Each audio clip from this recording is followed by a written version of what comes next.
श्री भागवत सार। श्री भागवत सार में 61 एक ग्रसचित्त होकर कथा सुनो, उन क्षणों में संसार को भूल जाओ। 62 क्रोध करने से पुण्य का नाश होता है। वक्ता तथा श्रोता दोनों क्रोध ना करें।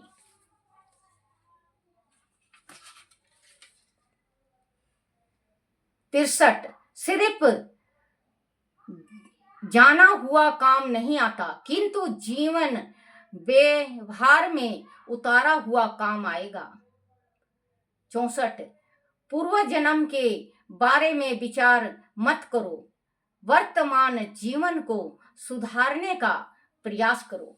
बच्चों, अगर कहीं कहीं पे ऐसा देखा गया है कि भागवत करवाते हैं पितरों का, तो तेर मेर ज्यादा होती है, तो वक्ता का भी दिमाग गर्म रहता है, श्रोता का भी होता है। जैसे सुनाने वाले का भी दिमाग गर्म होता है और सुनने वाले का भी।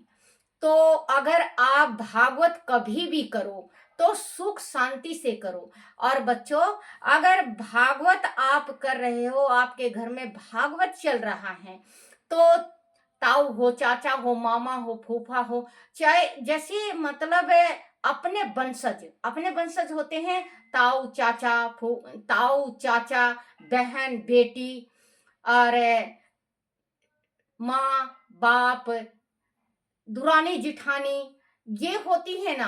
तो इनमें आप ऐसे हो जाओ कि हम एक अंडा हैं, एक अंडे के हम सभी जी हैं, क्योंकि पीतर आपके भी पीतर हैं और जो ताऊ चाचे हैं उनके भी पीतर हैं, और जो बेटियां और नंदे आती हैं तो वो हमारे पीढ़ी का अंश होती हैं। उनके बिना हमारा भागवत नहीं होता कंप्लीट, क्योंकि कहते हैं कि जहाँ पे भागवत होता है, ये ध्यान से सुनने वाली बात है बच्चों, कि भागवत अगर करवाओ तो बहन बेटी अगर नहीं आएंगी तो भागवत सफल नहीं होता है।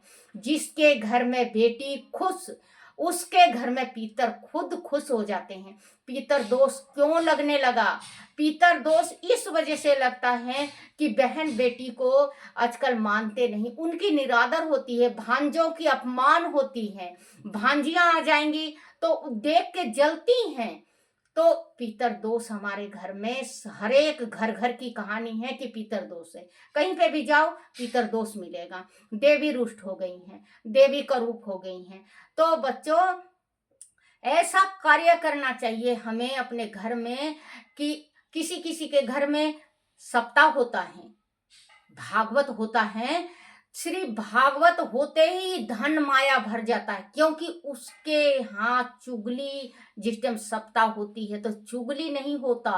उनके घर में बेटियों का मान होता है, उनके घर में अपनापन रहता है। ऐसा लगता है उनके घर में कि हम एक ही, जैसे कि एक अंडे में हम समा गए, एक कमरे में हम समा गए, एक ही गर्भ में हम समा गए।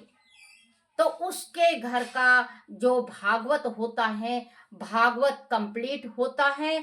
और भगवान जिस टाइम भागवत संपट होता है, उस टाइम पितरोजी में खुद उनको आशीर्वाद देके जाते हैं, फूलो फलो।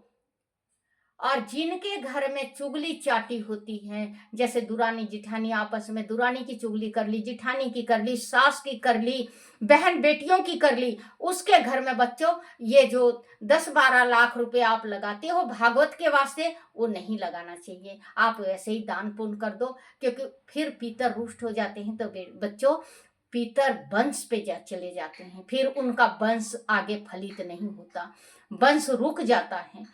तो अगर आप कभी भी सप्ताह करवाओ तो आप सप्ताह कराने से पहले अपने अंदर का मेल धो दो। जो आ रहे हैं उनसे प्रार्थना करो हाथ जोड़ के, कि हम प्रार्थना कर रहे हैं, जो हमारे यहाँ रूखा सूखा हो वो खाओ और भागवत प्रेम से सुनो, आपका भी कल्याण हमारा भी कल्याण। पितरों को मोक्ष के वास्ते भागवत किया जाता है।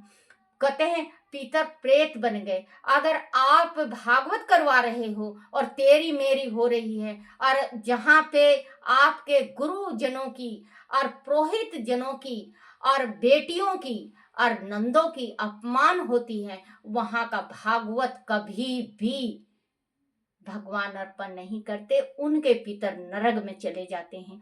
तो इससे अच्छा आप भागवत ना कराओ। अगर भागवत कराओ तो हाथ जोड़ जोड़ के प्रार्थना करो कि हमारे जो भागवत है हमारा नहीं है, ये भगवान का भागवत हो रहा है, पितरों का भागवत हो रहा है और आप सभी का भागवत है।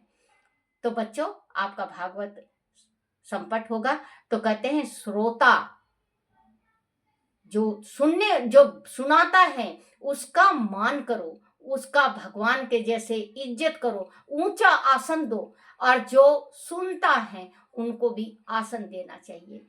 क्योंकि शिव पुराण में दिया हुआ है कि जो भागवत को तहे दिल से सुनता है, उनकी 7 पीढ़ी जो औरत है उनके घर की 7 पीढ़ी तो होती है जो ससुराल की है, और 27 पीढ़ी हमारे ससुराल पीहर का 27 पीढ़ी तर जाते हैं।